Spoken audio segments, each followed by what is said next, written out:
अस्सलाम वालेकुम स्टूडेंट्स, कैसे हैं आप सब लोग। उम्मीद करती हूँ आप सब लोग खैरियत से होंगे। क्लास 7 मैथ्स के हम लोगों ने लेक्चर नंबर 1 स्टार्ट करना है रिवीजन का। इसके अंदर हम पढ़ेंगे चैप्टर नंबर 1, यूनिट नंबर 1 है हमारे पास सेट्स, इसके बारे में। यूनिट नंबर 1 सेट्स क्या चीज़ होती है। सेट्स आपके पास वो डाटा होता है जो कि वेल डिफाइंड एलिमेंट्स होते हैं, कलेक्शन ऑफ एलिमेंट्स जो कि वेल डिफाइंड हो और डिस्टिंक्ट हो। वेल डिफाइंड और डिस्टिंक्ट क्या चीज़ें होती हैं। वेल डिफाइंड और डिस्टिंक्ट ये चीज़ें हैं कि आपके पास जो डाटा दिया गया है सेट्स में, वो आपके पास प्रॉपर एक कंप्लीट सेट बन रहा हो। यानी कि हम लोग ये नहीं कह सकते सेट ऑफ गुड स्टोरीज़, क्योंकि गुड स्टोरीज़ हमें नहीं पता, हर पर्सन के लिए जो गुड स्टोरीज़ है वो डिफरेंट होंगी। तो जो चीज़ पर्सन टू पर्सन चेंज हो या टाइम टू टाइम चेंज हो या प्लेस टू प्लेस चेंज हो जाए, वो सेट में इंक्लूड नहीं होती।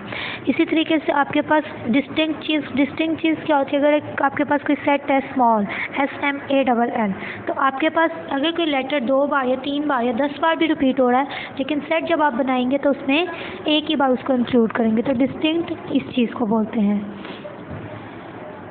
एलिमेंट्स इसमें आ जाते हैं। एलिमेंट्स आपके पास कौन कौन से होंगे। एलिमेंट्स आपके पास वो डाटा होता है जो सेट के अंदर आप डालते हैं, जो एलिमेंट जो लेटर्स आप डालते हैं, जो अल्फ़ाबेट्स डालते हैं या जो नंबर्स डालते हैं, वो आपके पास सेट्स में होते हैं, वो उसको कहते हैं। उसके बाद हमारे पास question number 1, what is descriptive form. Descriptive form क्या है। डिस्क्रिप्टिव फॉर्म होती है स्टेटमेंट फॉर्म। स्टेटमेंट की फॉर्म में जो लेटर्स हों, यानी कि अगर हम लोगों के पास एक डाटा है इस फॉर्म में, इसको हम बोलते हैं टेबुलर फॉर्म और इसको हम बोलते हैं डिस्क्रिप्टिव फॉर्म।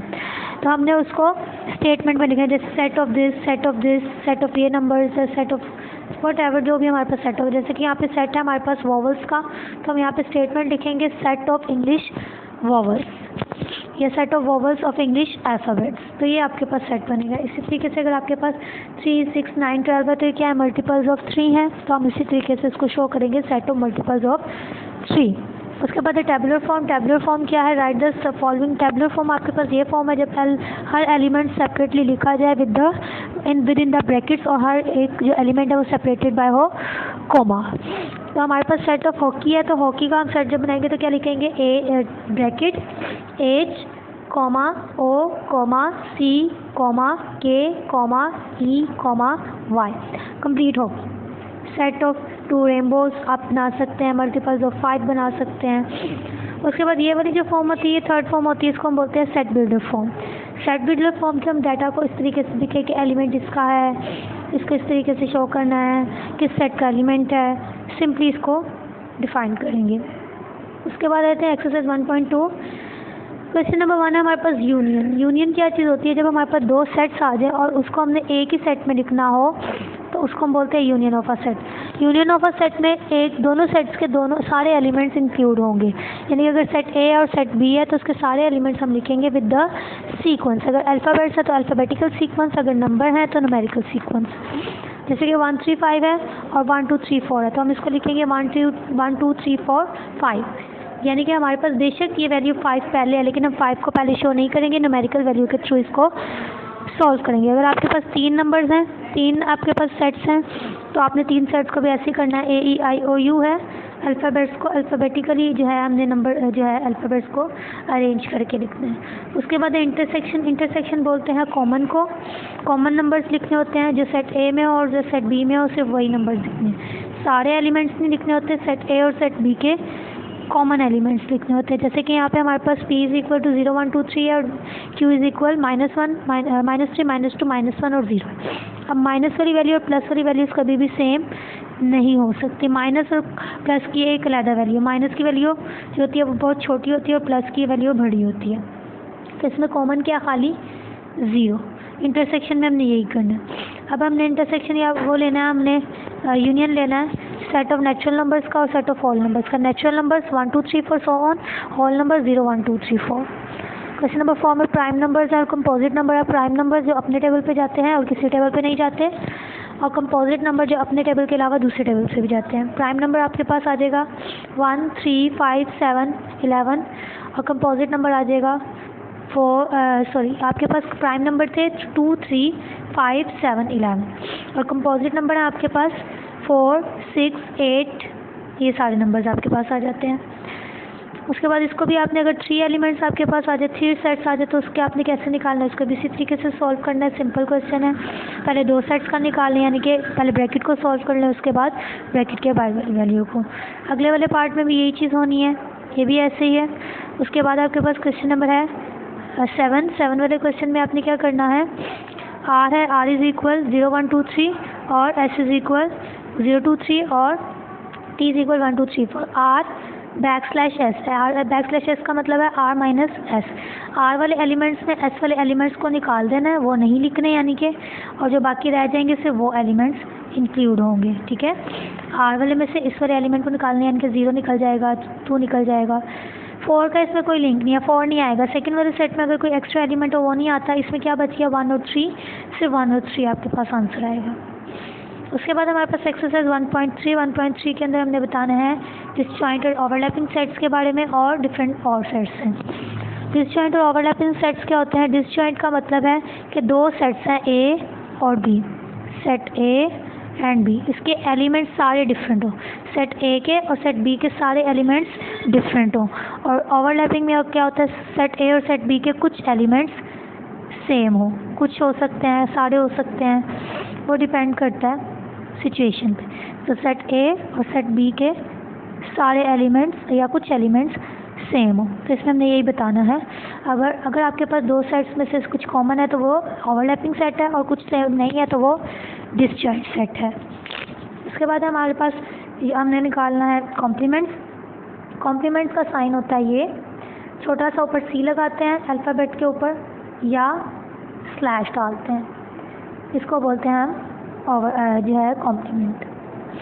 अब करना क्या है, हमने इसके अंदर वही बताना है, यू में से माइनस करेंगे ए को। यू हमारे पास सेट है यूनिवर्सल सेट, उसमें से ए वाले लेटर्स गए तो जो बाकी यू में रह जाएंगे वो हमारे पास सेट आ जाएगा। ये आपके पास सिंपल क्वेश्चंस हैं, इसमें कोई मुश्किल चीज़ नहीं है।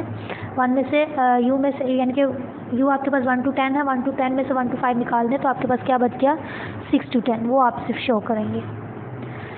उसके बाद आपके पास नेक्स्ट है, ये भी इसी तरीके से पार्ट होना है, क्वेश्चन नंबर 3। क्वेश्चन नंबर 4 भी आपका इसी तरीके से पार्ट होना है। आपने जस्ट प्रूव करना है कि आपने एक वैल्यू निकाली और दूसरा उसका आंसर है, यानी कि left hand side is equal to right hand side. अगर आपने बी हैश ए किया इज इक्वल टू ए किया तो यू में से बी गए तो किसके इक्वल आए, ए की, ये आपका आंसर आ जाएगा। देन आपके पास इंटीजर्स आ जाते हैं, पॉजिटिव और नेगेटिव दोनों नंबर्स, होल नंबर्स आ जाते हैं, उसको आपने कॉम्प्लीमेंट लेना है और नेचुरल नंबर्स और प्राइम नंबर में से कॉम्प्लीमेंट लेना है। सिंपल क्वेश्चन हैं ये। अब है हमारे पास एक्सरसाइज 1.4। एक्सरसाइज 1.4 में भी यूनियन इंटरसेक्शन निकालना है। सेम चीज़ें हैं, 2 सेट्स का होगा तो 2 सेट्स में निकालने का, 3 सेट्स का होगा तो पहले ब्रैकेट को सॉल्व कर लेना है, यानी कि पहले x यूनियन y सॉल्व करेंगे, जो आंसर आएगा, तो फिर x union y union z करेंगे। या आप इकट्ठा भी कर सकते हैं, ठीक है, लेकिन वैल्यू पहले इसी की लिखी जाएगी, x यूनियन y की। अगर ये वैल्यू बाद में हो, यानी कि अगर आपके पास ब्रैकेट में y यूनियन z हो तो आप क्या करेंगे, पहले y यूनियन z निकालेंगे, y यूनियन z का आंसर बाद में आएगा, फिर उसका आंसर पहले नहीं आएगा, फिर x का आंसर पहले आएगा। देन आपके पास ये भी इंटरसेक्शन यूनियन है, उसके बाद ये भी इंटरसेक्शन यूनियन है, वैल्यूज़ आपको दी गई हैं, आप इजीली निकाल लेंगे। उसके बाद आपके पास डिफरेंट और सेट्स हैं, वो है S union empty set is equal to S, ये प्रूफ्स हैं, ये भी ऐसे ही निकालना है। पार्ट नंबर 3 देखें, X intersection S complement is equal to empty set. अब जब आप एक्स कॉम्प्लीमेंट पहले निकालेंगे इसमें, क्योंकि एस कॉम्प्लीमेंट के बगैर हम नहीं निकाल सकते। S complement is equal to U minus S, तो यू माइनस एस जब आप निकाल लेंगे तो फिर पहले वैल्यू आप इसकी लिखेंगे एस की, और उसके बाद इंटरसेक्शन और फिर इसकी जो आंसर आएगा ये वाला आंसर उसकी लिखेंगे। देन आप निकालेंगे तो आपका इक्वल टू एम्प्टी सेट आएगा। बाकी पार्ट्स इसके ऐसे सॉल्व करने हैं। सब्ट्रैक्शन में यानी कि डिफरेंस में आपने इस बात का ख़ास ख्याल रखना है, हमेशा इस बात को याद रखना है कि आपके पास अगर 2 सेट हों a माइनस बी और b माइनस ए भी हो तो इसका आंसर कभी भी सेम नहीं आ सकता, कभी भी आपस में इक्वल नहीं आएगा। a माइनस बी और b माइनस ए का आंसर कभी भी आपस में इक्वल नहीं आ सकता, हमेशा आंसर जो है वो डिफरेंट ही आएगा, ठीक है। Is not equal to B minus A, कोई भी सेट हो इस पर डिपेंड नहीं करता। देन ये था हमारा चैप्टर नंबर 1, इसकी रिव्यू एक्सरसाइज आपने लाजमी सॉल्व करनी है, क्लास बहुत ध्यान से सॉल्व करनी है रिव्यू, और रिव्यू को आपने बिल्कुल भी नहीं छोड़ना, रिव्यू में से भी आपके पेपर बनेगा। उसके बाद आ जाते हैं exercise chapter number 2, rational numbers. Rational numbers आपके पास कौन से? Write T for true and false, F for false. Positive numbers निकालने हैं। पॉजिटिव नंबर्स आपके पास कौन से हैं? Rational numbers. All positive number are rational number. ये आपके पास MCQs हैं, ये आपने बताने हैं। सिंपल है कि पॉजिटिव नंबर रेशनल नंबर होते हैं, ट्रू होते हैं। 0 is not a rational number, 0 rational number नहीं होता, फॉल्स हो जाएगा। इसी तरीके से इंटीजर्स हैं, फिर नेगेटिव रेशनल नंबर्स हैं, और P over Q can be 0, कि Q भी 0 हो सकता है या नहीं हो सकता। उसके बाद है आपके पास represent each rational number on the number line. Number line का बताना है आपने कि जो सारे रेशनल नंबर है वो नंबर लाइन पे शो हो रहे हैं कि नहीं हो रहे हैं, और किस तरीके से शो हो रहे हैं। इस तरीके से ये होती है आपके पास नंबर लाइन, राइट साइड पे पॉजिटिव नंबर्स और लेफ्ट साइड पे नेगेटिव नंबर्स। इसी तरीके से अगर दो वैल्यू के दरमियान में हम इसको दो पार्ट्स में डिवाइड करें तो 1/2, फिर 3/2, 4/2, 5/2, और ये ऐसे चलता रहेगा। अगर आप 3 पार्ट्स में डिवाइड करेंगे एक लाइन को तो आप किस तरीके से करेंगे? 0, 1। तो 3 पार्ट में क्या हो जाएगा? 1/3, 2/3 एंड 3/3। ये इस तरीके से चलेगा। जितने पार्ट्स में आप डिवाइड करते जाएंगे उतनी वैल्यूज बढ़ती जाएंगी, ठीक है। अगर मैं इसी लाइन को मैं बताना चाह रही हूँ आपको कि अगर मैं 3 पार्ट्स में डिवाइड करूँ तो यहाँ पे ये 1/2 है, ये क्या हो जाएगा? 1/3, 1/2/3, 3/3। अगर मैं 4 पार्ट्स में कर दूँगी तो 1/4, 2/4, 3/4, 4/4। इस तरीके से हमने इसको सॉल्व करना है और आप इसको रिप्रेजेंट कर सकते हैं। तो ये था क्लास हमारा आज का लेक्चर। उम्मीद करती हूँ आपको अच्छे से समझ आ गया होगा। अगर किसी चीज़ की समझ नहीं आई तो वीडियो को दोबारा देख लें ताकि आपको समझ आ जाए। इसके जो क्विज़ होंगे, आपके जो टेस्ट के क्विज़ है वो 5 सितंबर से स्टार्ट होंगे, यानी कि आपके जो पेपर्स हैं वो 5 सितंबर से स्टार्ट होंगे। ऑनलाइन पेपर्स होंगे आप लोगों के MCQs बेस पे। हर MCQs जो है वो आपका 2 मार्क्स का होगा, 25 MCQs होंगे, और टोटल मार्क्स आपके 50 मार्क्स होंगे मैथ्स सब्जेक्ट के।